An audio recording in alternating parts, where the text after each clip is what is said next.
நண்பர்களே, cinema கதைப்போம் YouTube சேனலுக்கு உங்களை அன்போடு வரவேற்கிறேன். இன்னைக்கு நம்ம நிகழ்ச்சியில 5 சிறந்த தமிழ் திரைப்படங்களை பத்தி பார்க்க போறோம். முதல் திரைப்படம் நாயகன். இயக்குனர் மணிரத்னம் இயக்கத்துல கமலஹாசன் அவர்கள் நடித்த திரைப்படம்.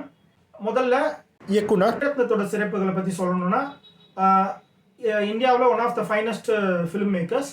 அவரோட திரைப்படங்கள்ல எப்பவுமே எல்லா கிராஃப்ட்டுமே வந்து அவர் வந்து எக்ஸலண்ட்டாக வந்து கொண்டு வந்திருப்பார். அது கேமரா, மியூசிக், அதுக்கப்புறமா வந்து நடிகர்களோட பர்ஃபார்மன்ஸாக இருக்கட்டும், அதே மாதிரி இந்த செட்ஸு, அதாவது ஃப்ரேமிங்காக இருக்கட்டும் கேமராவில். ஸோ எல்லா விஷயங்களுமே வந்து ரொம்ப அற்புதமாக வந்து பண்ணுவார். One of the finest film makers. So அதில் இந்த படம் வந்து ஒரு சிறந்த திரைப்படம். இதில் கமலஹாசன் அவர்கள் வந்து இந்த படத்துக்காக ஒரு தேசிய விருதையும் வாங்கினார். டைம்ஸ் பத்திரிகை வந்து 100 பெஸ்ட் ஃபிலிம்ஸ் அப்படின்றத ஒரு 2005 செலக்ட் பண்ணாங்க. ஸோ அதில் இந்த படமும் வேர்ல்டு வைட் செலக்ட் பண்ண படங்களில் இந்த படமும் ஒரு படமாக இடம்பெற்றது. ஸோ அந்த அளவுக்கு சிறப்பு வாய்ந்த ஒரு படம். இந்த படத்தில் காட்ஃபாதர்ன்ற படத்தோடைய தழுவலாக இது வந்து சொல்லப்பட்டாலும் அதை வந்து பெஸ்ட் அடாப்டடான ஒரு ஸ்க்ரீன் பிளேவாக இது வந்து கொடுத்துருப்பாங்க. ஏன்னா வந்து இந்த இந்த நம்மளுடைய கல்ச்சருக்கு, நம்மளுடைய சினாரியோக்கு ஏற்ற மாதிரி இங்கேருந்து ஒரு பாம்பேயில் போய் வாழ்ந்து ஒரு டானாக இருந்தவரை பற்றின ஒரு அவரோட வாழ்க்கையை தழுவின ஒரு கதையாக வந்து இது எடுத்திருப்பாங்க. ஸோ அதை அவ்வளோ தத்ரூபமாகவும் ரொம்ப வந்து உணர்வுபூர்வமாகவும் எடுத்திருப்பார். ஸோ அதுக்கு வந்து கமல்ஹாசனோட ஆக்டிங்கும் ரொம்ப சூப்பராக இருக்கும். கோஸ்டார்ஸாக இருக்கட்டும், அதே மாதிரி கேமரா, மியூசிக், இளையராஜாவோட மியூசிக் ரொம்ப குறிப்பிட்டு சொல்லணும். ஸோ இது எல்லாமே ரொம்ப சிறப்பாக இருக்கும். இதை ரொம்ப அழகாக வந்து இயக்குனர் மணிரத்னம் கையாண்டிருப்பார். அதனால இது எப்போவுமே வந்து one of the all time classic movies of Tamil cinema.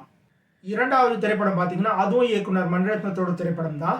So அது வந்து ரஜினிகாந்த் நடிப்பு மணிரத்னம் இயக்கிய தளபதி திரைப்படம் தான். பொதுவாகவே ரஜினிகாந்த் வந்து ஒரு ஆக்ஷன் ஹீரோ, ஒரு ஃபாஸ்ட்டு, ஒரு டிஃப்ரெண்ட்டான ஒரு ஸ்டைலில் பார்த்துருப்போம். பட் இந்த படத்தில் ஒரு ஆஃப் பீட்டாக ஒரு டிஃப்ரெண்ட்டான ஒரு ரஜினிகாந்தை நம்ம பார்த்துருப்போம். இதுவும் ஒரு கமர்ஷியல் ஃபிலிம் தான். ஆக்ஷன் ஓரியன்டாக ஆக்ஷன் இருக்கும். பட் அதை வந்து ஒரு ஹிஸ்டாரிக்கல் பேக்ரவுண்டில் மகாபாரதத்தில் இருக்க கர்ணனுடைய கதாபாத்திரத்தை தழுவலாக வந்து வச்சு மாடர்ன் டேயில் ரஜினிகாந்த் அந்த கதாபாத்திரத்தில் நடிக்க வச்சிருப்பாரு. ஸோ ரொம்ப அற்புதமாக லைட்டிங் எல்லாமே ரொம்ப அற்புதமாக இருக்கும். இந்த படத்தை ஏன் குறிப்பிடணும்னா, இப்போ நடிகர் ரஜினிகாந்த் நடிப்பில் பாட்ஷா போன்ற படங்களும் வந்து கிளாசிக்கான ஃபிலிம்ஸ் தான். பட் இந்த படத்தை நான் வந்து குறிப்பிட்டு சொல்கிறதுக்கான இந்த லிஸ்ட்டில் போடுறதுக்கான காரணம் என்னென்னா, இந்த படத்தில் ஸ்க்ரீன் பிளே வந்து ரொம்ப அற்புதமாக இருக்கும். இது வந்து ஸ்க்ரீன் பிளேவோடைய அந்த ரூல்ஸ், ஸ்க்ரீன் பிளே வந்து எப்படி ஒரு ஸ்க்ரீன் பிளே இருக்கணுன்றதுக்கு ஒரு சிறந்த எடுத்துக்காட்டாக வந்து இதை வந்து நம்ம பார்க்கலாம் இந்த படத்தை.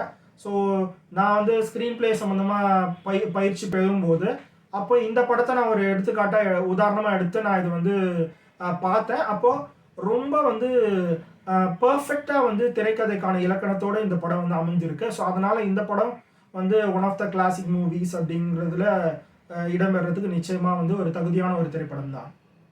அடுத்ததாக இன்னொரு ஒரு கிளாசிக் ஃபிலிம். இந்த படம் வந்து ரொம்பவே வந்து ஒரு ரஜினிகாந்த்க்கு ஒரு ஐகானிக் ஃபிலிம் அண்ட் தமிழ் சினிமாலேயும் one of the best films. இது வந்து பார்த்திங்கன்னா இயக்குனர் மகேந்திரன் அவர்களுடைய இயக்கத்தில் முள்ளும் மலரும் அப்படிங்கிற படம். ஸோ இந்த படம் இதுக்கு முன்னாடி அவர் இயக்குனர் மகேந்திரன் அவர்கள் உதிரி பூக்கள் அப்படிங்கிற ஒரு படத்தை கொடுத்துருப்பாரு. ஸோ அதுவுமே வந்து ஒரு ரொம்ப கிளாசிக்கான ஒரு ஃபிலிம். ஸோ அந்த படத்தையுமே வந்து எல்லாருமே ரொம்ப போற்றுவாங்க. அந்த கிளைமேக்ஸ் வந்து ரொம்ப ஒரு டிஃப்ரெண்ட்டான ஒரு கிளைமேக்ஸ்னு சொல்லி எல்லாராலுமே போற்றப்பட்ட ஒரு திரைப்படம். ஸோ அதே மாதிரி அப்படி ஒரு படத்தை கொடுத்து அடுத்த படமே இன்னொரு ஒரு கிளாசிக்கும் கொடுத்துருக்காரு அப்படிங்கிறது ஒரு மிகப்பெரிய ஒரு சாதனை தான். ஸோ அந்த படத்தில் வந்து இந்த படத்தில் ஒரு அண்ணன் தங்கச்சியோடைய ஒரு பாச பிணைப்பு தான், இந்த பாச போராட்டம் தான் இந்த கதை. ஸோ அதை வந்து ஒரு கோவக்கார அண்ணனும் ஸோ தங்கை, ஸோ அவங்களுக்கு ஒரு ஏற்படுற ஒரு காதல், அதை வச்சு ஒரு எடுத்திருப்பாங்க. ஸோ அதை வந்து ரொம்ப அற்புதமாக பாசமாக இல்லை காதலா அப்படிங்கிற ஒரு விஷயத்துக்குள்ளே வச்சு அது ரொம்ப அழகாக வந்து கதையாக சொல்லியிருப்பார். ஸோ இந்த படமும் வந்து ஒரு சிறப்பான ஒரு திரைப்படம். பார்க்காதவங்க பார்த்துட்டு கமெண்ட் பண்ணுங்கள்.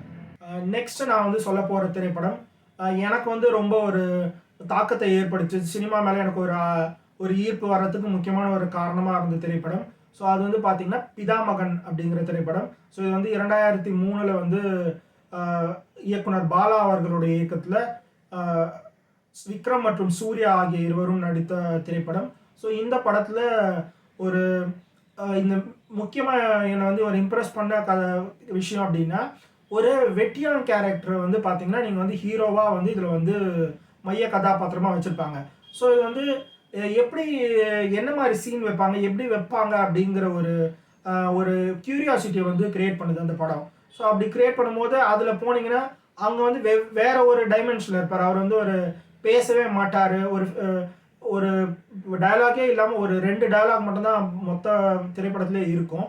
ஸோ அப்படி டயலாகே இல்லாமல் மிரட்டலான ஒரு நடிப்போடு பண்ணியிருப்பார். ஸோ அதில் வந்து ஆக்ஷனாக இருக்கட்டும், அதே மாதிரி ஒன் சைடு வந்து திரு விக்ரம் அவர்களுக்கு டயலாகே இல்லை அப்படின்ற பட்சத்தில் சூர்யா அவர்களுக்கு வந்து பார்த்திங்கன்னா இன்னொரு வேற ஒரு பரிமாணத்தில் அவர் நடிப்பில் வந்து ரொம்ப ஆச்சரியப்படுத்தியிருப்பார். அதுக்கு முன்னாடி சூர்யா அவர்கள் அந்த மாதிரியான கதாபாத்திரங்கள்லாம் நடிச்சிருக்க மாட்டார்.